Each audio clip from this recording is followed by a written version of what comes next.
o los otros colegios como Simón Bolívar, son infraestructura que todavía puede funcionar, pero son antiquísimas y ya necesitan un nuevo proyecto de inversión. Así que vamos a seguir poniendo el esfuerzo en los meses que nos queden para seguir apostando por la educación, y creo que esto en el futuro, en 5 o 10 años, podemos ver el producto del trabajo. Sé que la gente nos puede criticar por no tener grandes obras, porque esas obras traen problemas. Todos los días escuchamos, oye, ¿por qué no contratas la vía expresa? Porque la vía expresa cuesta más de 300 millones. Y una contratación de ese tipo trae problemas a la región del Cusco. Muchas gracias.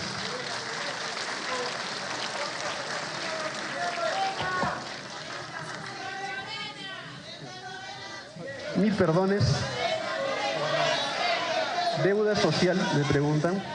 Permítame. El gobierno regional del Cusco. Señora presidenta, si me permiten 2 minutos. Sí, yo sé que aquí hay bastantes docentes que ya dejaron la docencia. Hablamos de los jubilados. Nosotros, como gobierno regional del Cusco, el Estado peruano tiene una obligación con los docentes, que es la deuda social. Los gobiernos regionales tratamos de ayudar el pago de esa deuda social. El gobierno regional del Cusco, en los 3 años de gestión, ha comprometido 36 millones en pago de la deuda social. Por única vez, el año 2017 hemos pagado aproximadamente 11 millones como parte de pago de la deuda social de los cesantes y jubilados. Pero la deuda social en la región del Cusco asciende a 690 millones. Ni poniendo toda la inversión del gobierno regional podríamos pagar la deuda social. El Estado para este año tiene comprometido 200 millones para el pago de la deuda social en todas las regiones del país. Lo que sí voy a pedir a los congresistas de la región del Cusco es que tengamos incidencia en que ese reparto de los 200 millones, no estamos viendo que siempre se va más para Arequipa, la mitad para Cusco y alguito para otras regiones. Ahí creo que es una lucha conjunta de ustedes y el Ejecutivo Regional, los congresistas y las otras autoridades. Así que nosotros como gobierno regional, al cerrar el año fiscal, si tenemos saldos presupuestales en el sector, con la venia de la directora y los directores de UGEL, vamos a seguir aportando al pago de esa deuda social. Muchas gracias. Invitamos al señor Baltasar Nicolás Cáceres Huambo, rector de la Universidad Nacional San Antonio Abad del Cusco.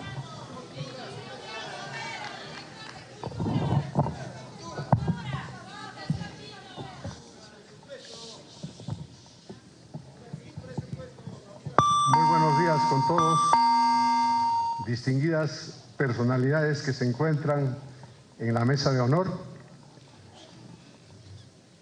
Ilustres visitantes, bienvenidos a la capital histórica del Perú, patrimonio cultural de la humanidad. Vamos a ser concretos en expresar en el tiempo que se nos ha asignado la situación de la Universidad Nacional de San Antonio Abad del Cusco. El 1 de marzo del presente año, la UNSAG ha celebrado su 326 aniversario.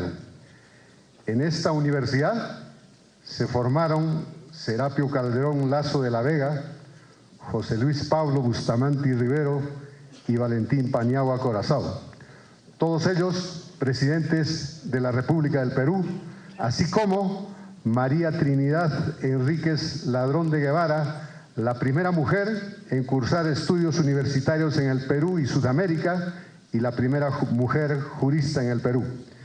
Quien habla es su 47º rector, elegido por primera vez mediante votación universal y se encuentra en el 3er año de gestión. La Universidad San Antonio Abad del Cusco se ha alineado desde un primer momento a la ley universitaria porque creemos en la mejora continua de la calidad educativa en las universidades como entes fundamentales del desarrollo nacional, de la investigación y de la cultura. Sin embargo, creemos que la mayor falencia que tiene la misma es que no ha venido acompañada del financiamiento que corresponde. Estamos en pleno proceso de adecuación a la nueva ley y en el caso de nuestro estatuto tenemos pendiente en la Corte Suprema el fallo final de una acción popular presentada por un colega que no estaba de acuerdo con la implementación de la ley respecto de algunos artículos observados, como es la contradicción que existe entre el artículo 132 de la ley, que señala que la gestión administrativa debe ser hecha por servidores públicos no docentes de los regímenes laborales vigentes, mientras que el artículo 79 de la misma ley establece como función de los docentes, además de la investigación, el mejoramiento continuo y permanente de la enseñanza, la proyección social, la gestión universitaria en los ámbitos que le corresponden. La gestión universitaria, en nuestro entender, incluye la gestión administrativa.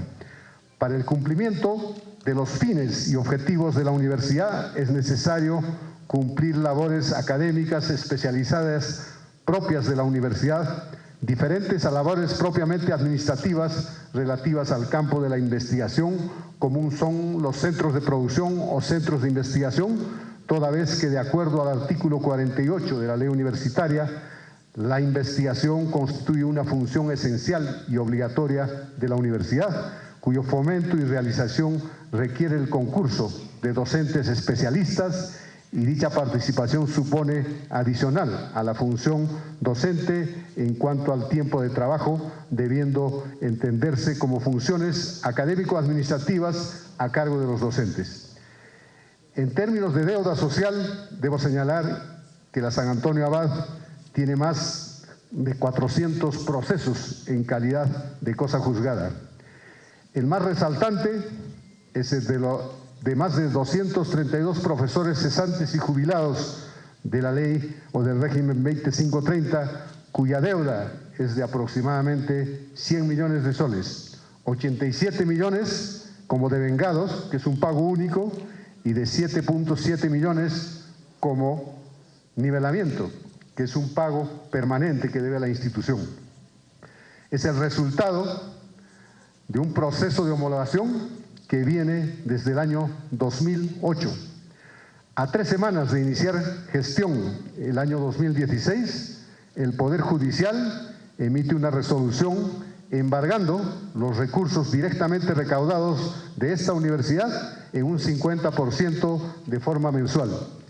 Los recursos directamente recaudados representan más del 25% del presupuesto total y con él se atienden diferentes servicios a los estudiantes que debería asumir el Estado.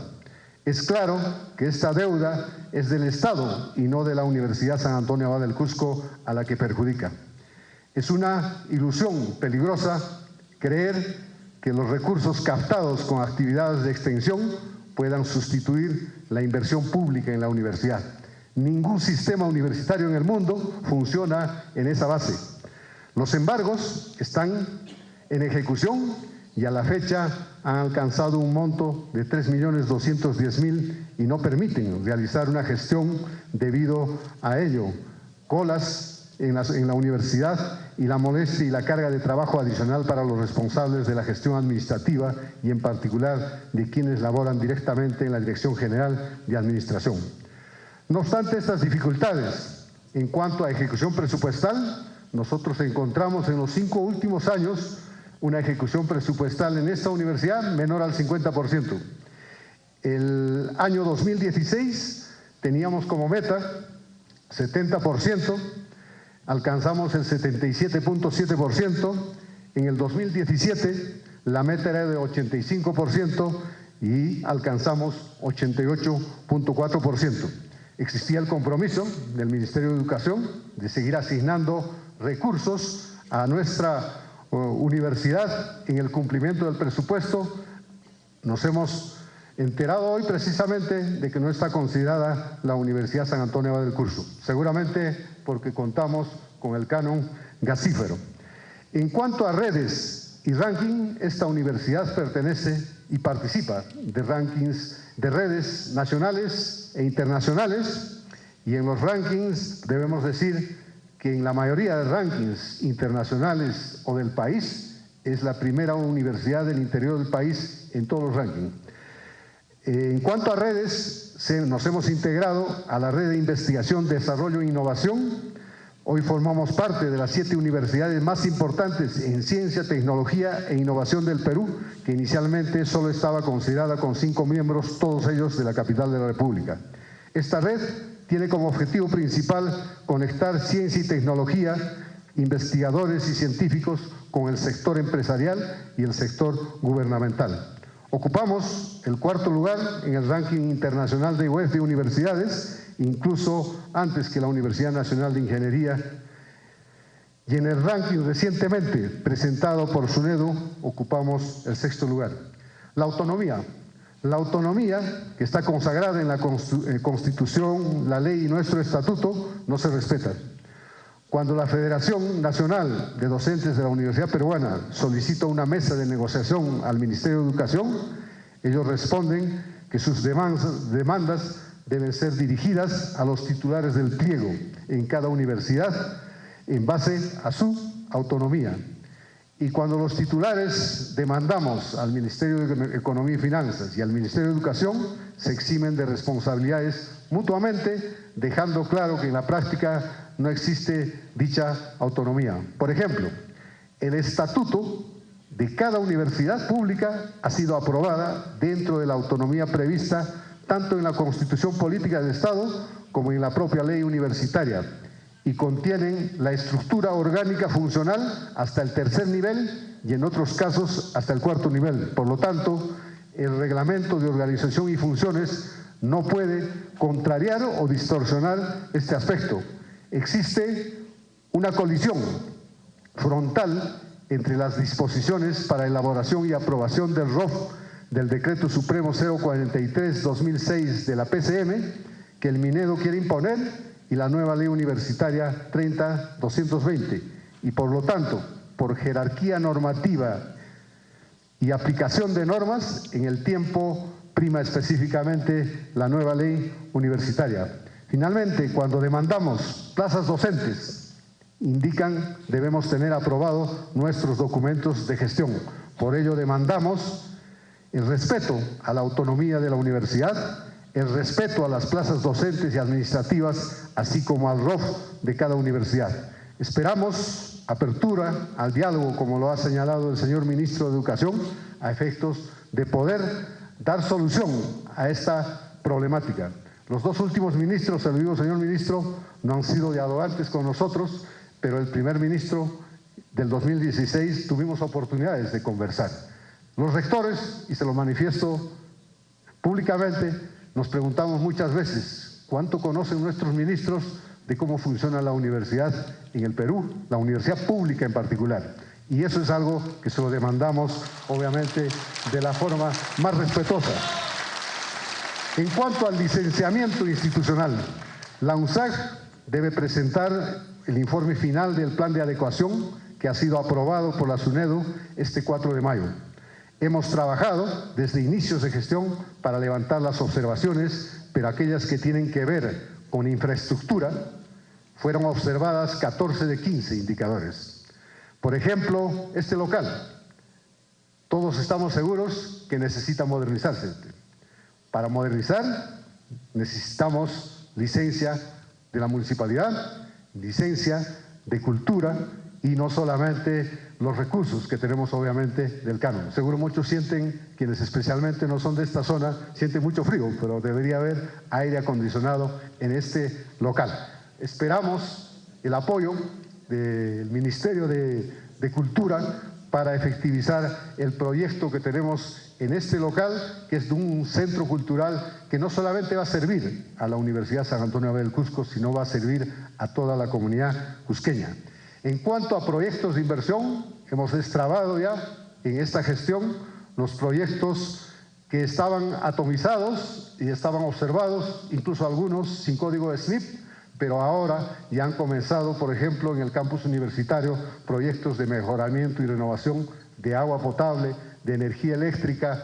Tenemos proyectado el complejo deportivo y en el cambio de uso que acabamos de obtener del municipio, ahí tenemos, aparte de la parte deportiva que tiene ese local, tenemos una clínica odontológica que sirve a la sociedad cusqueña, no solamente para la formación de los estudiantes de odontología, donde también existe un centro de convenciones con un auditorio para 2.000 personas que no tiene esta ciudad. Estamos en ese trabajo. En cuanto a las demandas y propuestas de la Asociación Nacional de Universidades Públicas, que representa a la Universidad pública, debemos señalar básicamente en detalle el mayor presupuesto para la universidad pública, nuevas mejoras en los honorarios docentes de nombrados y contratados en la perspectiva de la homologación con los magistrados del Poder Judicial, la creación de un fondo especial para la jubilación del docente universitario. Al hacer el estatuto nosotros hicimos una encuesta y el mayor problema en el caso de los profesores que van a terminar la carrera docente no está tanto en que quieren seguir enseñando, sino en que se reduce enormemente de un quinto o de un sexto el salario que tiene el profesor cuando está en una AFP o depende del régimen legal al que corresponde. El 80% de los recursos destinados a becas de pregrado para estudiantes de universidades públicas deben ser asignados a este tipo de universidades. Los ejemplos anteriores de Pronavec señalan que ese porcentaje va a la universidad privada y es en las universidades públicas donde están los jóvenes con menores recursos. También solicitamos la restauración de los beneficios sociales, como son las bonificaciones docentes de 25 y 30 años, así como el luto y sepelio. Esa tarea está en manos del Congreso. Mejora en las condiciones laborales y de remuneraciones del personal administrativo y autorización para pagar adicionales al personal CAS. Es esencial que haya un cuerpo técnico administrativo competente cuya carrera premie y remunere el perfeccionamiento profesional y la eficiencia en la gestión de los recursos, penalizando la burocracia y el desperdicio. Ello exige mejores remuneraciones para el personal administrativo de las universidades públicas. Creación de plazas específicas para autoridades universitarias, el reconocimiento a los jefes de práctica como primer escalón en la carrera docente. El Congreso dio una ley de creación de la Universidad Intercultural de Quillabamba. Y producto de esta ley, la Universidad San Antonio Abad tuvo que transferir la parte de infraestructura, el personal docente y el personal administrativo.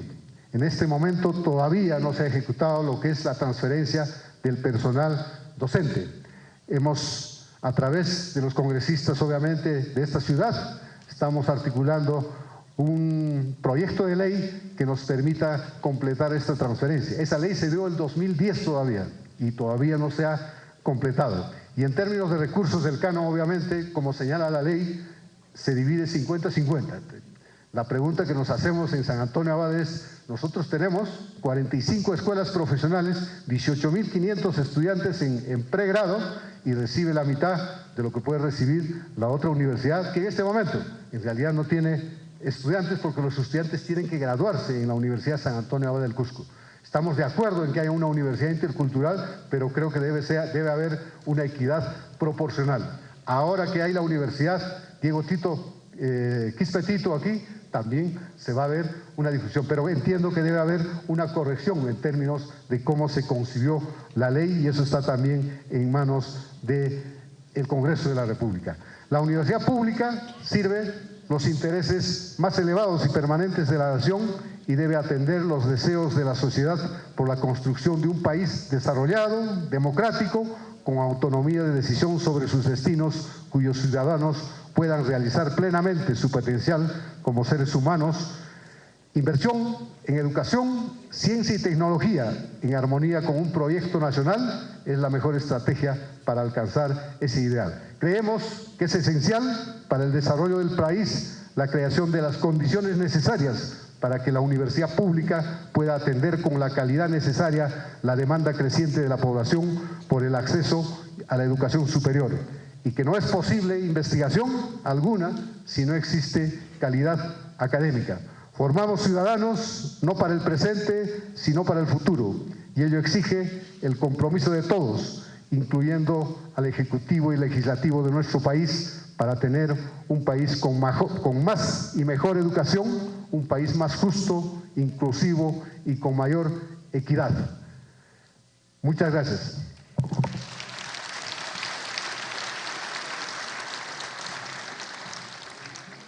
Agradecemos la palabra del rector de la Universidad San Antonio Abad del Cusco.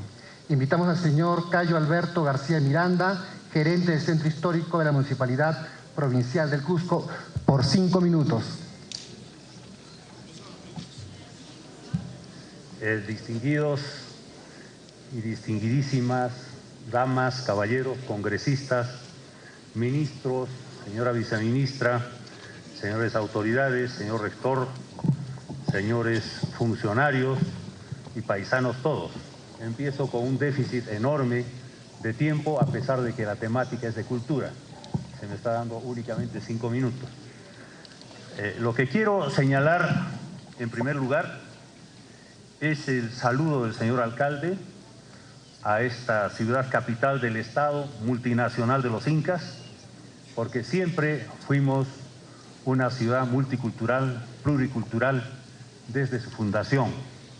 Cusco es y ha sido la ciudad de todos. Desde esa perspectiva, entonces, se ha constituido un centro histórico, el cual ha sido reconocido el 9 de diciembre de 1983. Queremos señalar nosotros que la cultura, hoy por hoy, se constituye en el eje transversal fundamental para la conservación de los centros históricos, así como para su desarrollo.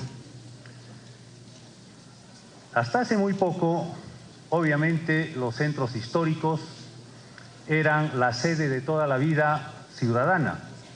Mis paisanos y seguramente nuestros directos invitados deben saber que los centros históricos acogían el total de la vida de la ciudad, la vida política, la vida intelectual, la vida económica, social, cultural, religiosa, etcétera, etcétera.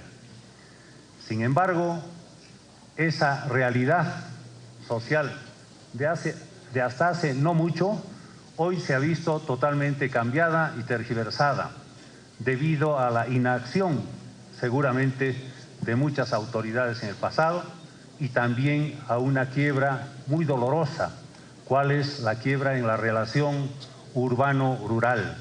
No existe ninguna ciudad, no existe ningún asentamiento humano que pueda ser exitoso, que pueda ser sostenible al margen de su contexto. Y nuestro contexto, que ha sido básicamente agropecuario, se ha sentido de pronto sacudida, ¿no es cierto?, por esa quiebra. Queremos señalar que como consecuencia de todo eso, de todas estas acciones, se ha perdido toda la infraestructura cultural, la infraestructura de servicios, la infraestructura productiva, la infraestructura naturalmente cultural, económica, de servicios. Pero además de eso, hoy el centro histórico de nuestra ciudad tiene enormes problemas debido a la gran cantidad, explosiva cantidad de vehículos en la ciudad. El Cusco tiene en la actualidad 500.000 habitantes y tiene cerca de 160.000 vehículos. Quiere decir que existe un automóvil por cada 3 personas. Es la ciudad que tiene la tasa más grande en todo el Perú, ¿no es cierto?, de relación habitantes-vehículos. Esto, obviamente, en una pequeña ciudad, en un centro histórico, que además ha heredado, ¿no?, el impacto brutal de una vía que se llamaba de evitamiento y una vía que se llama, hay una vía alterna allí, ¿no?, que desgraciadamente al quedar truncas arrojan todo el caudal vehicular sobre el centro de la ciudad del Cusco.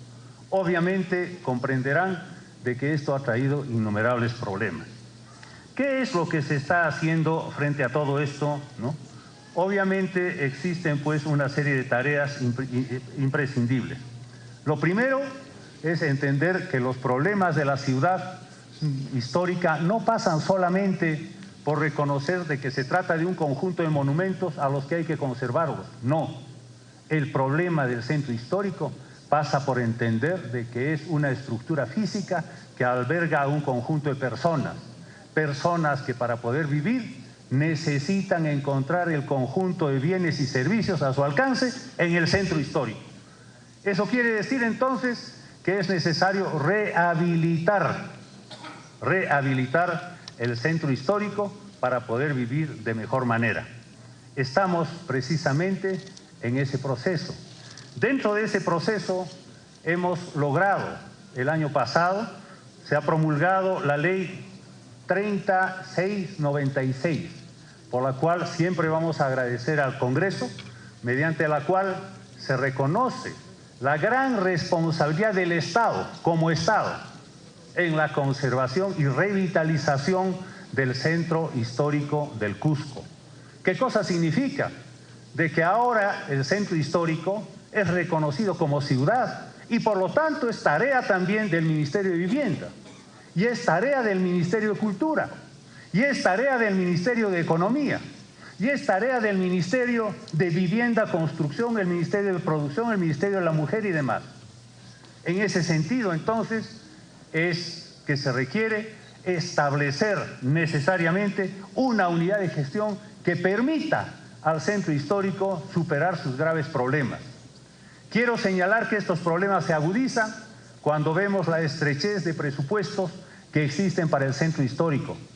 Imaginen ustedes, distinguidos visitantes, que el año pasado se nos ha dado 1.600.000 soles para mantener el centro histórico del Cusco, es decir, la joya del Perú, el gran atractivo que tenemos como país, recibe, ¿no es cierto?, de presupuesto 1.600.000. Ustedes comprenderán que con eso se puede hacer muy poco y nuestras voluntades escasean.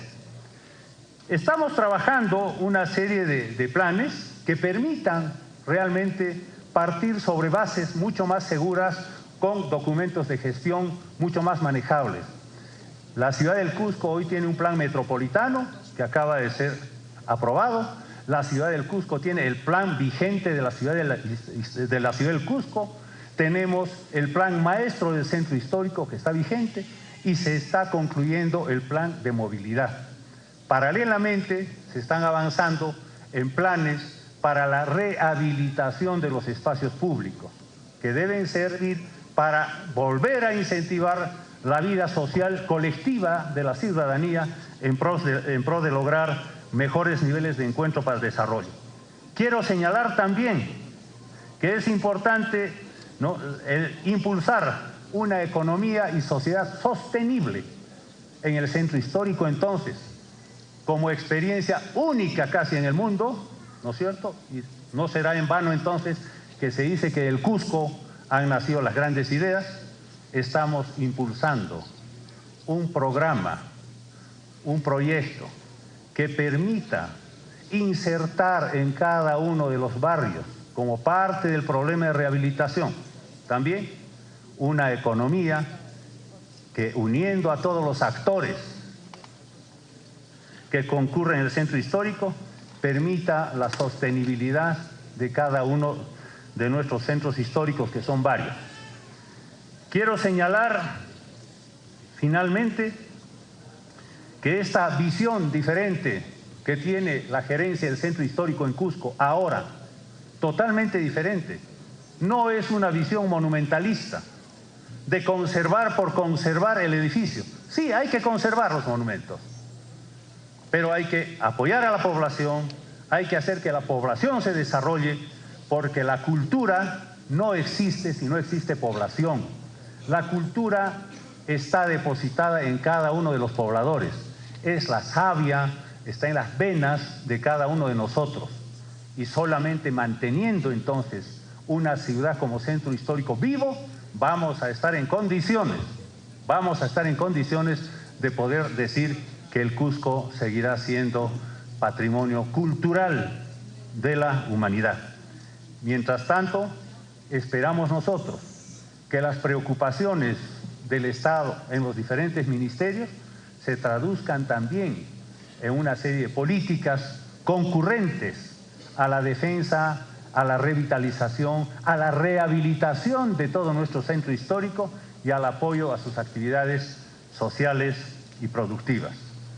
Quiero terminar presentando un saludo a los artistas de las manualidades, aquellos que a través del ojo y sus manos saben depositar el sentir de su corazón, nuestros amigos artesanos, porque creemos nosotros que ellos constituyen parte principal del aparato productivo que tiene que introducirse dentro de los centros históricos.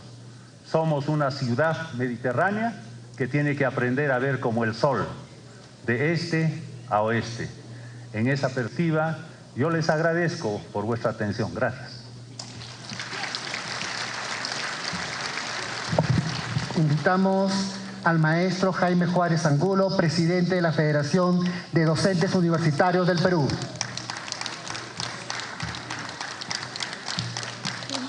Muy buenos días con todos ustedes, muy buenos días a toda la mesa directiva. Señora congresista Paloma Nacedo, la universidad comprende, aparte de la enseñanza superior, la investigación y creación de cultura científica, humanística y artística, pero con sentido crítico y creativo, para afirmar los valores principalmente éticos y cívicos que hoy en día hacen mucha falta en nuestra sociedad. Y con solidaridad social, también algo que se está perdiendo en estos momentos en todas las instituciones. Yo siempre pongo el ejemplo de los abogados y me van a disculpar ellos en el sentido de que ¿qué gana la universidad o el país formando a los mejores abogados del mundo si éticamente son peores que el delincuente que defienden? Entonces, en ese sentido, señora Paloma Nacedo, tenemos que trabajar bastante al respecto. Por otro lado, ¿cómo es posible que en nuestro sistema universitario tengamos 5 carreras: administración de empresas, derecho, contabilidad, ingeniería de sistemas y educación, que congregan al 52% de nuestros estudiantes, de 26 carreras? Entonces yo creo que ahí también necesitamos un análisis muy concienzudo al respecto. Por eso la FENTUP ya ha hecho llegar a usted, a su despacho, una propuesta de modificatoria de la ley universitaria. Lamentablemente, tenemos que el superintendente de la SUNEDU es designado por resolución suprema por el presidente de la República, a propuesta del Ministerio de Educación, conforme con lo que establece el artículo 20 de la ley 30/220. ¿Eso qué ocasiona? Ocasiona que haya una dependencia de la universidad por el poder político, violando la autonomía universitaria. Por eso que también nosotros exigimos que dentro de la estructura del Estado se retome la estructura anterior, en donde la universidad estaba como un ente autónomo y no bajo el Ministerio de Educación. Debemos asimismo establecer que esta autonomía universitaria debe ser en la práctica, no solo en la teoría, una autonomía normativa de gobierno académico, también administrativa, económica, y que debe ser inherente en todas nuestras universidades. Lamentablemente la SUNEDU ha venido violando y transgrediendo esta autonomía en muchas universidades y el Ministerio de Educación no se ha pronunciado al respecto. Por eso proponemos que nosotros, los docentes universitarios, debemos estar ahí participando activamente. En conclusión, solicitamos la desactivación de la SUNEDU y que se cree un Consejo Nacional de Educación Superior Universitaria, al cual nosotros denominamos el Consejo Nacional de Educación Universitaria, CONESU. Por lo tanto, este órgano debe ser un órgano técnico especializado con autonomía técnica, funcional, económica, presupuestal y administrativa en el ejercicio de sus funciones y que no dependa del Ministerio de Educación. El Consejo Nacional debe estar integrado principalmente por académicos, por lo tanto, en su conformación debe estar representado por los docentes de la universidad pública y de la universidad privada. Asimismo, planteamos que en este consejo esté la participación del Ministerio de Educación, de CONCITEC y de un representante del CEPLAN, asimismo un representante de los colegios profesionales. En el caso del superintendente, el superintendente debe ser elegido por voto universal por los docentes universitarios y no designado a dedo. Dentro de las modificaciones de la ley encontramos algunos artículos que deben ser modificados, como por ejemplo en los grados y títulos, que el grado de bachiller debe ser nuevamente automático. Y el título de profesional debe ser indispensable para el ejercicio profesional, tanto en instituciones públicas como privadas, porque si no vamos a tener hasta ministros que no tienen título profesional. Con relación al Consejo Universitario, también dentro de los integrantes deben ser nuevamente considerados todos los decanos de las facultades y no un porcentaje de ellos. Y también deben participar representantes de los trabajadores y de los docentes con voz y voto. Sobre la edad del docente universitario, si bien es cierto se ha logrado modificar el artículo 84 para que los docentes universitarios permanezcan hasta los 75 años, la PENDUF plantea que no debe haber límite de edad para el ejercicio de la docencia, hasta que no tenga el docente universitario un retiro digno y una pensión digna. Ese es el requisito, señores. Lamentablemente las autoridades de las universidades hacen pesar el palito a los docentes universitarios para que haya un enfrentamiento entre nosotros, indicando que no van a haber ascensos hasta que no sea retirado o no se muera un docente en la universidad. Por lo tanto... Por favor, tenemos un minuto para terminar. Hay varias personas que desean hacer uso de la palabra y si usted emplea más tiempo del indicado, le va a quitar tiempo a otros participantes. Para terminar, por favor. Por lo tanto, nosotros exigimos en primer lugar que la promoción y el nombramiento de los docentes sea un derecho en la nueva ley universitaria. Por lo tanto, si un docente cumple con los requisitos de maestría, doctorado, etcétera, etcétera, debe ser promovido automáticamente y no esperar a que un docente se muera para ser promovido. La docencia universitaria ya está anunciando un paro de 24 horas hasta el día 8 de mayo. Al ver que no existe un respeto al Estado de Derecho por parte del Ejecutivo y por lo tanto al nuevo ministro de Educación también le pedimos la apertura del diálogo. Hemos solicitado reiteradamente apertura de diálogo, pero sin embargo nunca nos han dado.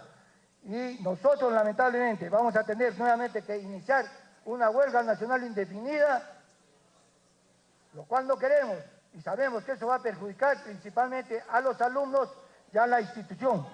Por lo tanto, esperamos que este gobierno... Muchas gracias por su participación. Por favor, ahora, siguiente invitado. Solo para terminar, congresista. Por favor, para terminar. Solo para terminar. Esperamos que por lo menos el ministro en estos momentos vea a la educación como una inversión y no como un gasto. Muchas gracias. Invitamos al profesor Pedro Camero Hermosa, secretario de Organización de la Federación de Docentes Universitarios del Perú. Se le pide a todos los invitados, por favor, hacer el uso adecuado del tiempo y dirigirse también con el respeto debido a esta sala. Gracias. Un saludo cordial a los integrantes de la mesa, a los congresistas, a las autoridades y también a los asistentes. En concreto, a raíz de la adopción de la ley 3220, la universidad pública peruana se ha sumido en una crisis académica, económica, administrativa y social. En lo académico, vale destacar que a raíz del despido de docentes mayores de 70 años, las autoridades universitarias han convocado a distintos concursos y muchos de ellos se han sido declarados desiertos por dos razones: por los bajos sueldos que se paga a los docentes y también porque las exigencias de la nueva ley no están de acuerdo con los sueldos. Por tanto, las autoridades universitarias se han visto obligadas a invitar profesionales para que ejerzan la función docente. y eso se llama improvisar y perjudicar al estudiante por el resto de su vida. En lo económico no hay un presupuesto suficiente para atender a las universidades, sin embargo exigen licenciamiento. Entonces, sin recursos no se puede hacer universidad. En lo administrativo, es Economía y Finanzas y SUNEDO los que tienen que dar pase a toda aquella iniciativa que parte desde las universidades, al amparo de que el titular de pliego es el rector, y cuando se llega al Ministerio de Economía y Finanzas no existe tal titularidad. En lo social, se nos ha quitado, no se cumple con la homologación, se ha quitado los beneficios sociales, se paga por concepto de CTS un monto humillante, en unos casos de 50 soles y en otros de 98 soles por año, que multiplicado por los 30 años que pide la ley, no supera en el mejor de los casos los 3.000 soles y en el peor de los casos 1.500, que es un trato humillante para quienes han entregado 30 años o más de su vida en la formación de profesionales al servicio de la comunidad. Sobre los beneficios sociales, si bien ya está aprobado por la Comisión de Educación, falta ser aprobado en el Pleno, ha bastado un oficio de la Oficina de Control Institucional de algunas universidades al amparo del Decreto Legislativo 276, en la que dicen que el docente universitario no tiene derecho ni al pago de 25 o 30 años, ni al subsidio por luto sepelio. Sin embargo, el mismo Decreto Legislativo 276 tiene en su primera disposición complementaria, transitoria y final, dice que los funcionarios y servidores públicos comprendidos en regímenes propios de carrera son regulados por esta ley. Es decir, no han leído completamente y se nos ha quitado. Nosotros estamos exigiendo a las autoridades universitarias que restituyan esos derechos. La compensación por tiempo de servicios. Existen muchísimos decretos, la 051, 86, la ley, la 276 mismo, la ley 30.500, etc. Unos hablan, cálculo de la CTS, sobre remuneración principal, otros sobre remuneración principal y ajustada, otros, como el último que ha salido para el sector magisterio, habla sobre el 14% de la remuneración mensual. Bajo esas condiciones hay una maraña de normas que no permite un cálculo correcto. Creo que en esto el Congreso tiene la palabra para regular y decir sobre qué monto realmente se debe calcular. Los cesantes y jubilados se encuentran prácticamente en la miseria, a pesar de que existe una ley de la persona de adulto mayor que establece derechos, y entre ellos dice una vida digna, plena, independiente, autónoma y saludable, la no discriminación por razones de edad, a no ser sujeto de imagen peyorativo. Esta ley, disculpen el término, es un saludo a la bandera, por tanto pedimos nosotros que se pueda corregir.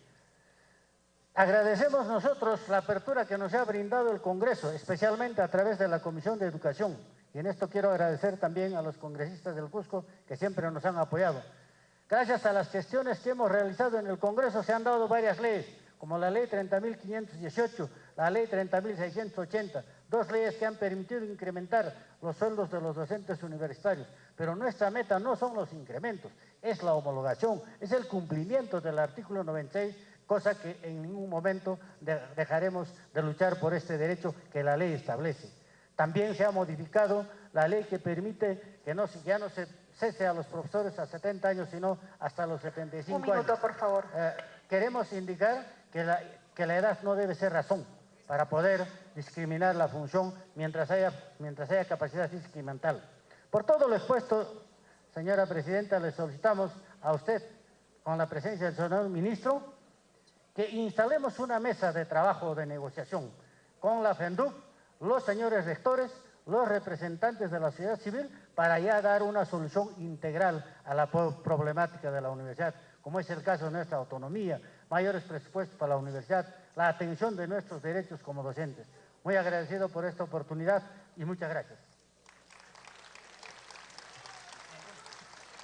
Agradecemos al profesor. Invitamos al señor Raúl Pacheco Herrera, quien representa la Mesa Consultiva del Libro y la Lectura del Cusco, por 3 minutos.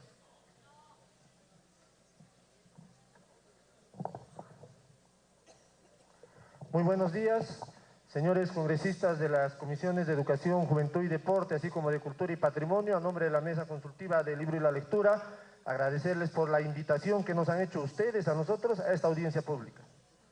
La Mesa Consultiva del Libro y la Lectura nace a partir de una invitación que realizó la Dirección Nacional del Libro en el marco del proceso de consulta de elaboración de la nueva Ley del Libro a finales del año 2016. Una vez culminado este encargo, este grupo humano decidió continuar reuniéndose con la finalidad de proponer políticas públicas, así como la de organizar y proponer eventos y actividades que fortalezcan la cadena productiva del libro, constituyéndose de esta forma la Mesa Consultiva del Libro. Desde nuestra existencia hemos realizado distintas acciones para fortalecer la cadena productiva del libro del Cusco. Nuestro primer esfuerzo fue sacar la Feria del Libro del Cusco de la cochera de un centro comercial y llevarla a la Plaza Mayor de nuestra ciudad. Así es, las 3 primeras ferias del libro en el Cusco se realizaron en la cochera de un centro comercial. Hemos organizado con éxito el libro Oranticuy en diciembre de 2017. Hemos implementado viernes literarios en la Biblioteca Municipal del Cusco y hoy nuevamente somos parte de la organización de la 5ª Feria del Libro del Cusco, así como actores fundamentales en el proceso de consulta de la Ley del Libro y la elaboración de los planes municipales del libro 2017. Es desde esta perspectiva y en base a nuestra experiencia que podemos afirmar que Cusco no es ajeno a la situación nacional que vive nuestro país en relación a la lectura y a la cultura. De acuerdo a los datos oficiales, los índices de comprensión lectora en los niños de 2º grado de secundaria en nuestra región llega apenas a un 10,4% a un nivel satisfactorio en 2016. Somos una región que no lee, con instituciones públicas a las que la educación y la cultura no son su prioridad. Como actores de la cadena del libro, como escritores, editores, distribuidores y lectores, podemos afirmar que el Estado, desde sus distintos niveles de gobierno, no cumple el rol que la Ley 28086, Ley de la Democratización del Libro y Acceso a la Cultura, se lo exigen. La 4ª Feria del Libro del Cusco fue un reflejo de este hecho.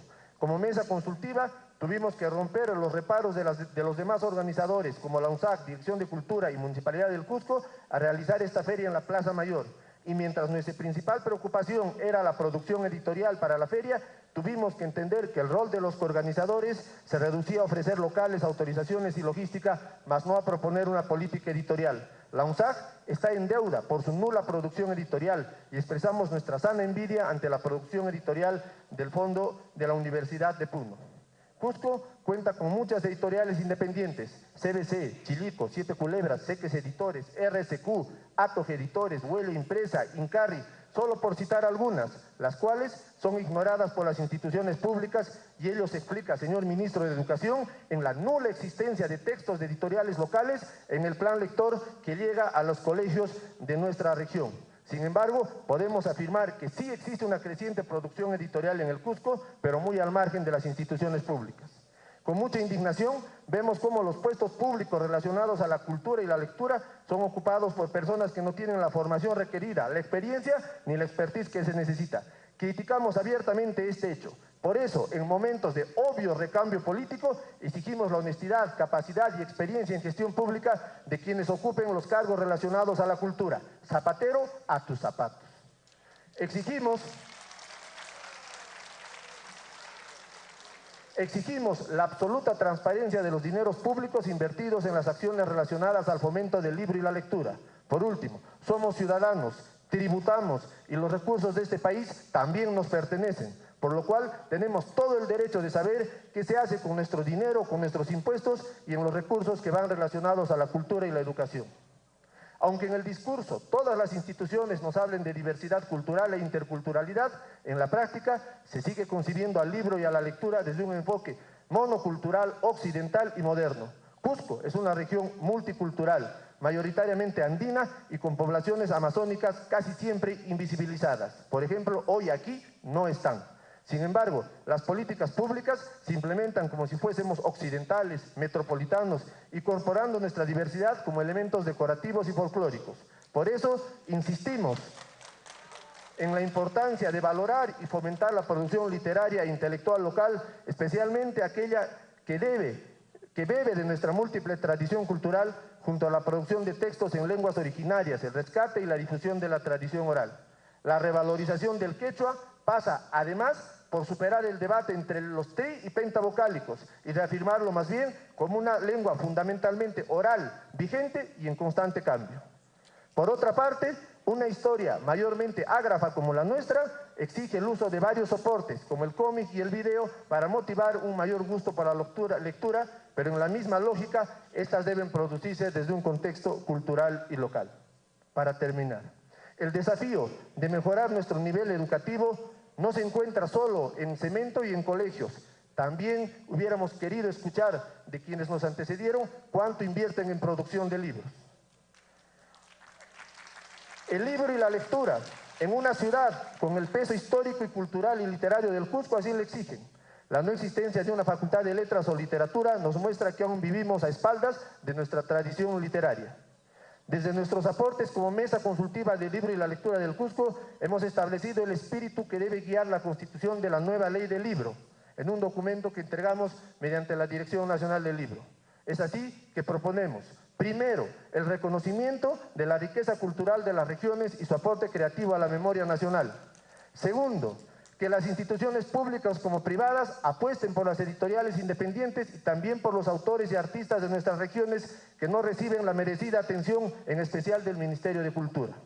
Tercero, incorporar en las instituciones públicas a personas especializadas en la gestión cultural. Las personas que trabajen en el ámbito cultural deben ser los mismos actores de la cadena productiva del libro para garantizar el éxito de cualquier plan o proyecto. Finalmente, exigimos la implementación de los planes municipales del libro y la lectura elaborados bajo el marco de la Meta 6 del Plan de Incentivos. Exigimos la elaboración de un plan regional del libro y la lectura y la dotación de recursos públicos para este fin. Exigimos la modernización de las bibliotecas y los nuevos medios digitales y la creación de fondos editoriales en las entidades públicas. Que no nos digan que no hay plata para libros, pues sabemos que dinero es lo que sí tienen las entidades públicas y no saben ni cómo gastarlo. Todos estos encuentros y audiencias como el de hoy deben corroborar la necesidad de un proyecto nacional de cultura, pero no hecho a escondidas como ha venido sucediendo. Estas sesiones, audiencias y demás reuniones burocráticas no servirán de nada sin un proyecto nacional firmado desde el Congreso y el Gobierno, pero además respaldado y elaborado por la sociedad civil organizada. Una sociedad que lee, informada y culta será el primer punto de partida para creer en un país democrático y sin corrupción. Muchas gracias.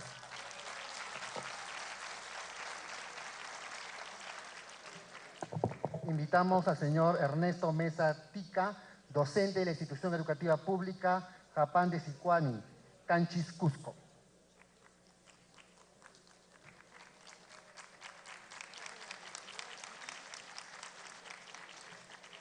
Señora congresista Paloma Noceda, de igual manera, señor ministro, señores congresistas presentes, pueblo que nos está escuchando.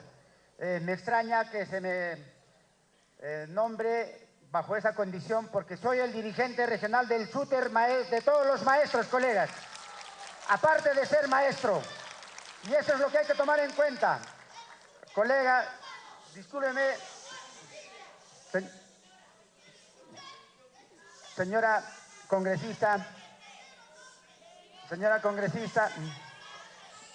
voy a permitir que... Bueno, nosotros hemos venido a traer una propuesta de los maestros, no venimos a traer una propuesta de un partido político. Señora congresista Paloma Noceda, queremos dirigirnos en esta oportunidad a usted y decirle gracias por habernos dado este espacio. Sí, por favor, pedimos a la sala guardar el orden para poder escuchar al señor Mesa Tica. Por favor, puede continuar. Por favor, pedimos silencio para poder continuar con la sesión. Muchas gracias. Bien, gracias, congresista. Quiero dirigirme en esta oportunidad, señora Paloma Noceda, para manifestar que aquí los maestros, estoy seguro, del Cusco y del Perú, tenemos muchísimas necesidades que debe de resolverlo principalmente el Congreso. Ayer hemos estado con el ministro de Educación conversando este tema y le pedíamos al ministro, pero nos damos cuenta que no está la resolución del problema en el Ministerio de Educación, sino está en el Congreso. En ese sentido, señora congresista, presidente de la Comisión de Educación, voy a exponer lo siguiente. Solicitamos que se modifique el artículo 63 de la Ley de Reforma Magisterial, que está referido al CTS. No es posible que a nosotros, a los maestros, que damos toda nuestra vida, se nos calcule el CTS con el 14%, mientras que en todos los sectores se les calcula con el 100%. Un ejemplo simple, le digo, un señor policía que trabaja, termina, se retira con un sueldo de 5.000, al cabo de su trabajo se recibe, multiplicado por 30, más de 150.000 soles. El maestro, en el mejor de los casos, de la primera escala va a recibir 6.000 soles, el maestro de la octava escala recibirá 8.000 soles, luego de haber dado tanto trabajo para nuestro pueblo. Pedimos esa equidad, señora congresista. De igual manera, lo pedimos de que este no sea con el 14%, sino debe de ser con el 100%, tal como será en todos los sectores. También pedimos algo muy importante. El Ministerio de Educación, con la resolución ministerial 470, se había comprometido en presentar un proyecto de ley donde a los maestros se nos tenga que jubilar anticipadamente a los 55 años de edad. No es lo mismo trabajar con niños menores de edad que trabajar con mayores, con personas ya jóvenes y adultos. Por eso planteamos de que debe de salir este proyecto, porque habemos muchos maestros que a este momento, con la edad que tenemos, ya hemos cumplido más de 30, 31, 32, 33 años de servicio y aún vamos a seguir aportando. Vamos a seguir trabajando, pero hay muchos maestros que también quieren ya dar parte de su vida en su propia familia. Hace tiempo no hemos tenido eso, los maestros principalmente de aula somos los que más padecemos estas circunstancias. Quisiéramos que otro proyecto se tangibilice con respecto a la especialización de los maestros de instituciones educativas de centros de educación básica especial.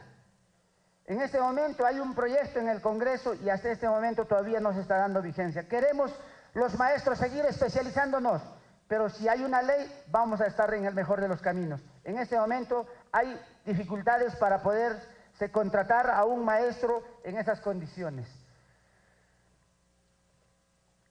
Aquí quiero poner un énfasis, señora presidenta.